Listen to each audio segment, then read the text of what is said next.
ಮೂಡ ಹಗರಣ ಸಿಎಂ ಕಾಲಿಗೆ ಹಾವಿನಂತೆ ಸುತ್ತಕೊಂಡಿದ್ದಂತ ಈ ಹಗರಣದಲ್ಲಿ ಇದೀಗ ಸಿದ್ದರಾಮಯ್ಯನವರಿಗೆ ರಿಲೀಫ್ ಸಿಕ್ಕಿದೆ. ಸಿಎಂ ಪತ್ನಿ ವಾಮೈದ ಸೇರಿದಂತೆ 4ವರಿಗೂ ಲೋಕಾಯುಕ್ತ ಪೊಲೀಸರು ಕ್ಲೀನ್ ಚಿಟ್ ಕೊಟ್ಟಿದ್ದಾರೆ.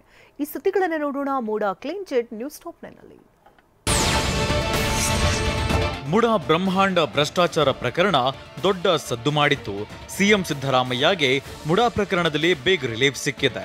ಲೋಕಾಯುಕ್ತ ಪೊಲೀಸರು ಸಿಎಂ ಸಿದ್ದರಾಮಯ್ಯ ಸೇರಿದಂತೆ ಪ್ರಕರಣದ 4 ಆರೋಪಿಗಳಿಗೆ ಕ್ಲೀನ್ ಚಿಟ್ ಕೊಟ್ಟಿದ್ದಾರೆ. TV9 ಈ ಹಿಂದೆ ಸಿಎಂ ಸಿದ್ದರಾಮಯ್ಯಗೆ ಕ್ಲೀನ್ ಕೊಡ್ತಾರೆ ಅಂತ ವರದಿಯನ್ನ ಮಾಡಿತ್ತು. ಲೋಕಾಯುಕ್ತ ಪೊಲೀಸರು ದೂರುದಾರ ಸ್ನೇಹಮಯಿ ಕೃಷ್ಣಗೆ ಒಂದು ನೋಟಿಸ್ ಕೊಟ್ಟಿದ್ದಾರೆ. ಇದೇ ನೋಟಿಸ್ನಲ್ಲಿ ಕ್ಲೀನ್ ಚಿಟ್ ಕೊಟ್ಟಿರೋದು ಬಹಿರಂಗವಾಗಿದೆ. ಮುಡಾ ಅಕ್ರಮ ಕೇಸ್ನಲ್ಲಿ ಸಿದ್ದರಾಮಯ್ಯಗೆ ಲೋಕಾಯುಕ್ತ ಪೊಲೀಸರು ಕ್ಲೀನ್ ಚಿಟ್ ಕೊಟ್ಟಿದ್ದಾರೆ. ಸಿದ್ದರಾಮಯ್ಯ ವಿರುದ್ಧದ ಪ್ರಕರಣದಲ್ಲಿ ಬಿ ರಿಪೋರ್ಟ್ ಸಲ್ಲಿಕೆ ಮಾಡ್ತಿದ್ದಾರೆ.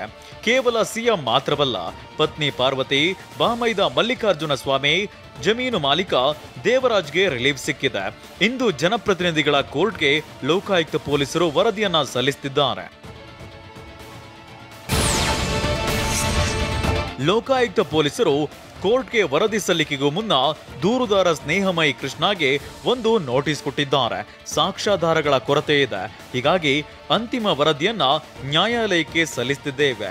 ಈ ವರದಿಗೆ ವಿರೋಧ ಇದ್ರೆ 1 ವಾರದಲ್ಲಿ ಮ್ಯಾಜಿಸ್ಟ್ರೇಟ್ ಎದುರು ಆಕ್ಷೇಪಣೆ ಸಲ್ಲಿಸಿ ಅಂತ ನೋಟಿಸ್ನಲ್ಲಿ ಲೋಕಾಯುಕ್ತ ಪೊಲೀಸರು ತಿಳಿಸಿದ್ದಾರೆ. ಅದಕ್ಕೆ ಪೂರಕವಾದ ಯಾವುದೇ ಸಾಕ್ಷ್ಯಗಳ ಕೊರತೆ ಇದೆ ಅನ್ನೋ ಕಾರಣಕ್ಕೆ ಅಂತಿಮ ವರದಿ ಸಲ್ಲಿಸ್ತಾ ಇದ್ದೀವಿ. ನೀವು ಇದನ್ನು ನ್ಯಾಯಾಲಯದಲ್ಲಿ ಪರಿಶೀಲನೆ ಮಾಡಬಹುದು ಅಂತೇಳಿ ನನಗೆ ನೋಟಿಸನ್ನು ಕೊಟ್ಟಿದ್ದಾರೆ. ಮುಡಾ ಅಕ್ರಮ ಪ್ರಕರಣದಲ್ಲಿ ಸಿದ್ದರಾಮಯ್ಯರದ್ದಾಗ್ಲಿ ಅವರ ಪತ್ನಿಯ ಪಾತ್ರವಿಲ್ಲ, ಅದಕ್ಕೆ ಸಾಕ್ಷ್ಯಾಧಾರಗಳು ಇಲ್ಲ ಅಂತ ಲೋಕಾಯುಕ್ತ ಪೊಲೀಸರು ಉಲ್ಲೇಖಿಸಿದ್ದಾರೆ. ನೋಟಿಸ್ಗೆ ಕೆರಳಿ ಕೆಂಡವಾಗಿರುವ ದೂರುದಾರ ಸ್ನೇಹಮಯಿ ಕೃಷ್ಣ ಸಿಎಂಗೆ ಶಿಕ್ಷೆ ಕೊಡಿಸಲಿಲ್ಲ ಅಂದ್ರೆ ನಾನು ಸ್ನೇಹಮಯಿ ಕೃಷ್ಣನೇ ಅಲ್ಲ ಅಂತ ಶಪಥ ಮಾಡಿದ್ದಾರೆ. ಈ ಆರೋಪನ ಸಾಬೀತುಪಡಿಸಿ ಈ ರಾಜ್ಯದ ಮುಖ್ಯಮಂತ್ರಿ ಸಿದ್ದರಾಮಯ್ಯ ಶಿಕ್ಷೆ ಕೊಡಿಸಲಿಲ್ಲ ಅಂತಂದ್ರೆ ನಾನು ಸ್ನೇಹಮಯಿ ಕೃಷ್ಣನೇ ಅಲ್ಲ. ಮುಡಾ ಪ್ರಕರಣದಲ್ಲಿ ಸಿಎಂ ಸಿದ್ದರಾಮಯ್ಯಗೆ ಕ್ಲೀನ್ ಚಿಟ್ ನೀಡಿರೋದಕ್ಕೆ ವಿಪಕ್ಷ ನಾಯಕ ಆರ್ ಅಶೋಕ್ ಕಿಡಿಕಾರಿದ್ದಾರೆ. ಲೋಕಾಯುಕ್ತ ಬಿ ರಿಪೋರ್ಟ್ನಿಂದ 100% ಬೇಜಾರಾಗಿದೆ. ನಮಗಿಂತ ಜಾಸ್ತಿ 200% ಕಾಂಗ್ರೆಸ್ನ ಕೆಲವರಿಗೆ ಬೇಜಾರಾಗಿದೆ. ಸಿಎಂ ಆಗಬೇಕೆಂಬ ಕನಸು ಇಟ್ಟುಕೊಂಡವರಿಗೆ ನಿದ್ರೆ ಇಲ್ಲ.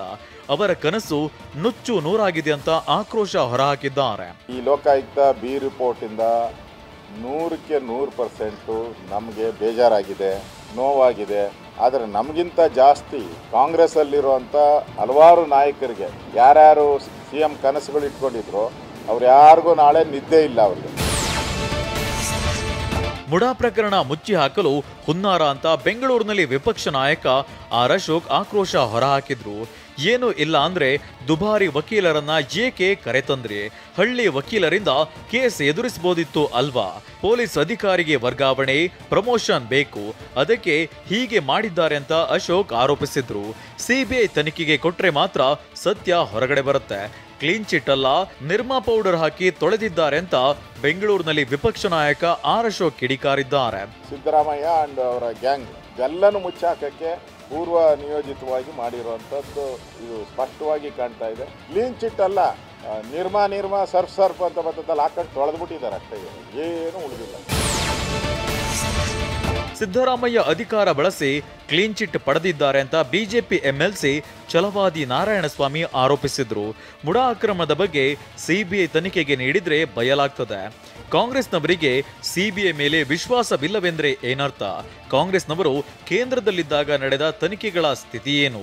ಹಾಗಾದ್ರೆ ಕಾಂಗ್ರೆಸ್ನವರು ಸಿಬಿಐ ದುರ್ಬಳಕೆ ಮಾಡಿಕೊಂಡಿದ್ದಾರ?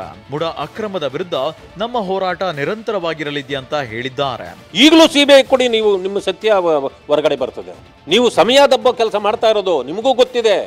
ಅಧಿಕಾರದಿಂದ ಆವತ್ತೇ ಇಳಿದಿದ್ರೆ ನೀವು ಇವತ್ತು ಕ್ಲೀನ್ ಚಿಟ್ ಏನಾದರೂ ಕೊಟ್ಟಿದ್ರೂ ನಾವು ನಂಬಬಹುದಾಗಿತ್ತು.